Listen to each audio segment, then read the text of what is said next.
Así que voy a intentar hablarles en unos minutos sobre si el recurso de la oclusión de la orejuela izquierda es un recurso subutilizado o no. En mi pensamiento individual y personal creo que sí, pero como soy hemodinamista no me van a creer mi pensamiento, así que voy a intentar mostrarles el porqué de mi argumento que sí es un recurso subutilizado. Y primero, para pensar si lo que tenemos es una tecnología subutilizada, tenemos que pensar primero si existe un problema, ¿no? Si tenemos un problema que tratar que no tenga solución, si hay evidencia para que esta tecnología pueda utilizarse en ese problema, y por último, si existe una población en la cual podamos aplicar esta nueva tecnología.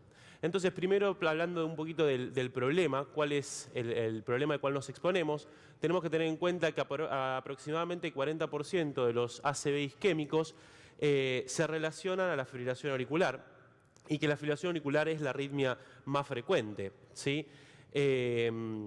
Y por otro lado, el ACV es la principal causa de discapacidad y la tercera causa de mortalidad en pacientes con FA, independientemente de la edad que tengan. Y es ahí donde existe un fino balance entre evaluar el riesgo de sangrado, ¿sí?, de las terapias anticoagulantes y el riesgo isquémico o el riesgo del ACV o cardioembólico de la misma fibrilación auricular.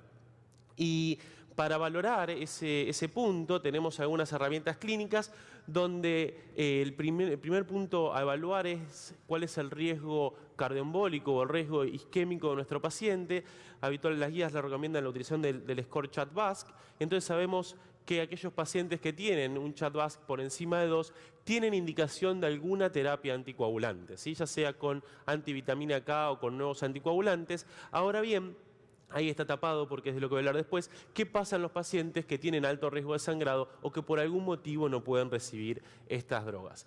Y cuando vemos nuevamente en si existe un problema, sabemos que, dijimos, CHA2-VASc por encima de 2 son pacientes que requieren terapia anticoagulante, y cuando vemos qué pasa en la vida real, vemos que hay un 15% de pacientes que tienen contraindicación, ¿sí?, para recibir anticoagulantes, y casi un 30% que por alguna razón no lo está recibiendo, ¿sí? Por lo tanto, nos queda alrededor de un 60% de los pacientes que reciben el anticoagulante. Ahora, cuando en la emergencia de los nuevos anticoagulantes decimos, bueno, sabemos perfectamente que los nuevos anticoagulantes reducen el riesgo de stroke, ¿sí? Entonces, el siguiente paso sería, bueno, entonces para los altos riesgos de sangrado, si tienen menor tasa de sangrado, serían una alternativa. Pero cuando analizamos los grandes ensayos randomizados donde se evaluó los nuevos anticoagulantes, vemos que la tasa de sangrado está por encima del 20% en todas las drogas, y la tasa de discontinuación del anticoagulante también es alrededor del 20%, algo que nos preocupa mucho, ya que en su momento, cuando empezamos a ver el aparecer de los nuevos anticoagulantes, dijimos, perfecto, esto nos soluciona el tema del abandono de la terapia por la necesidad del ajuste de dosis, de control periódico, etc. Vemos que eso no es así. Y cuando vemos qué es lo que pasa fuera de los trials e intentamos evaluar cuál es el porcentaje de persistencia del tratamiento más allá del año, vemos que independientemente de la droga que se utilice, sea antivitamina K o nuevos anticoagulantes, la tasa de adherencia más allá del año es menor al 50%. Y en Argentina no somos la excepción cuando vemos que alrededor del 40-60% de los pacientes no están tomando anticoagulantes a pesar de tener la indicación clara. Cuando pensamos cuál es la causa, por qué nuestros pacientes tienen ACV o fenómenos embólicos, tiene que ver con trombos ubicados en la orejuela izquierda, esto está ya previamente descrito, y es por eso que en este balance entre el riesgo isquémico y el riesgo de sangrado existe la posibilidad de ocluir la orejuela izquierda para impedir la formación de trombos en ese lugar y de esta manera prevenir el ACV sin tener el riesgo del anticoagulante con el sangrado. Existen varios dispositivos en el mercado, no me voy a detener eso, y ahora les voy a contar un poquito cuál es la evidencia o si a este problema tenemos algo con qué solucionarlo. Hoy por hoy, como les decía, hay muchos dispositivos en el mercado. Los más utilizados y que están disponibles en Argentina es el dispositivo Watchman y el Amulet. Son dispositivos que se han implantado en más de miles de casos en todo el mundo. Y inicialmente les voy a hablar un poquito del dispositivo Watchman. Este es el único dispositivo que tiene hasta el momento randomizados publicados. Tiene 2 estudios randomizados publicados, que es el PROTECT-AF y el PREVAIL, donde estos pacientes randomizaron pacientes a oclusión de la orejuela izquierda y tratamiento durante 45 días de warfarina o tratamiento estándar con warfarina. Es decir, se comparó contra la warfarina. Esto tiene 2 puntos de discusión. El primero es que compara contra warfarina y no contra nuevos anticoagulantes, y hoy hay mucho uso de nuevos anticoagulantes. Y el segundo es que los pacientes tenían que ser candidatos a recibir warfarina, ¿sí? No podían incluirse acá pacientes que tengan contraindicación absoluta de anticoagulación. Y estos 2 registros, que es el CAP y el ASAP, en estos registros, ahí sí se incluyeron pacientes que tenían contraindicación de anticoagulación y estos grupos de pacientes no recibieron anticoagulantes. Cuando vemos el seguimiento a 4 años del estudio PROTECT-AF, vemos cómo, esos fueron estudios de no inferioridad, pero a pesar de la warfarina tener una P significativa para no inferioridad, también cumplió con el objetivo de superioridad. Por lo tanto, el dispositivo cumplió el objetivo de superioridad sobre el uso de warfarina. Sí, la tasa de eventos del dispositivo fue menor que la de la warfarina. Cuando vemos eventos de qué tipo, vemos que tuvieron eficacia primaria, que tenía que ver con el fenómeno combinado de ACV, todos los ACV, ya sean isquémicos o hemorrágicos, mortalidad cardiovascular o de causa inexplicable y cualquier causa de mortalidad. Cuando vemos en qué puntualmente fue, ¿sí? Este es un metaanálisis que incluyó el PROTECT-AF y el PREVAIL, que fueron los 2 estudios randomizados que se utilizó Watchman. Vemos que hubo una gran mejoría sobre los strokes hemorrágicos y sobre los sangrados mayores, sin ser inferior en la prevención del evento isquémico. Y, el ACV deshabilitante, ¿sí? Por otro lado, vemos que esto es muy importante, ¿no? ¿Cuál era el riesgo de tener un ACV deshabilitante? Así que ese ACV tenga impacto clínico, vemos que la reducción con el dispositivo fue mucho mayor que la de la warfarina. Probablemente a expensas de que el ACV hemorrágico tiene mayor tasa de secuelas que el ACV isquémico.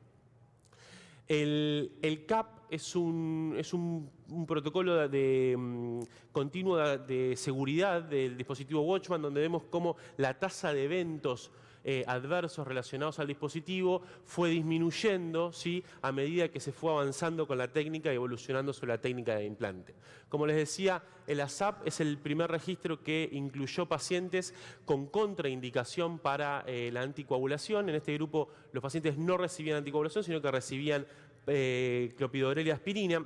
Es un registro, por lo tanto no tenemos un grupo control, pero cuando vemos cuál fue la tasa de evento observada en el registro, vemos que es significativamente menor de la esperada según el CHA2DS2 y según el CHA2DS2 utilizando clopidogrel. El Evolution es un registro similar, donde en este registro de aplicación continua se incluyeron pacientes que están recibiendo warfarina o que están con doble esquema, aspirina y clopidogrel, o incluso pacientes que solamente están recibiendo clopidogrel, y vemos de vuelta lo mismo. Este es el seguimiento un año, donde vemos que la tasa de evento embólico fue realmente significativamente menor en el grupo del dispositivo a la esperada según el CHA2DS2. Recuerden que es un registro, no es un grupo control. Y vemos que la tasa de evento hemorrágico también fue significativamente menor en el grupo dispositivo versus el grupo control. De este mismo registro se publicó recientemente el seguimiento a 2 años y vemos que de vuelta una reducción del 83% del evento isquémico o cardioembólico en el grupo dispositivo versus comparado contra el esperado según CHA2DS2 o el esperado si el paciente hubiese recibido aspirina solamente. Y esto para mostrarle algo que es importante, por lo menos para nosotros, es qué población estamos incluyendo. Más de la mitad de los pacientes no tenían terapia anticoagulante luego del procedimiento, casi el 60% de los pacientes tenían solamente doble terapia antiagregante.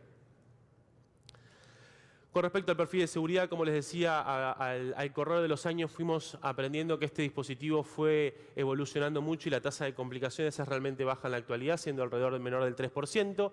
Hablándole un poquito de otro dispositivo, tenemos el Cardiac Plug, ahora evolucionado el Amulet, que es otro dispositivo disponible en la Argentina para oclusión de la orejuela.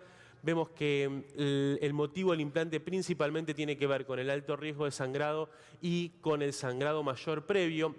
Y vemos de nuevo lo mismo, ¿no? Este es un registro del dispositivo donde se ve una reducción significativa de casi el 60% del fenómeno embólico con una reducción del 60% del fenómeno sangrado.